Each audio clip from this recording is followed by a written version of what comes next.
சமீபமா வரக்கூடிய படங்கள்ல கூட பாருங்க கண்டென்ட் என்ன எந்த மாதிரியான கண்டென்ட் வச்சு படம் எடுக்கிறாங்க சொல்லிட்டு தமிழ்நாட்டுல பார்த்தா போதை சம்பந்தப்பட்ட விஷயத்தை வச்சு படம் எடுத்துக்கிறாங்க. ஏன்னா கேவலமான ஒரு விஷயமா இருக்கிறீங்களா? போதைப் பொருள் என்பது தடுக்கணும். அந்த காலத்துல பாத்தீங்கன்னா வரக்கூடிய போதைப் பொருள் வந்து பயன்படுத்தக்கூடியவன் வந்து பாத்தீங்கன்னா வில்லனா இருக்கும். இங்க போதைப் பொருளை பயன்படுத்துறவங்க பாத்தீங்கன்னா ஹீரோவா இருக்கும்.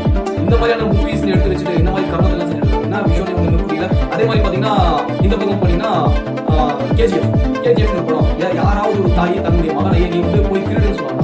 அந்த படத்துடைய கண்டென்ட்டே அதான் இருக்கு. என்னுடைய தாயுடைய சத்தியத்திற்காக நான் என்ன செய்யுங்க போயிட்டு சம்பாதிங்க முன்னேறணும் அந்த மாதிரி விஷயத்தை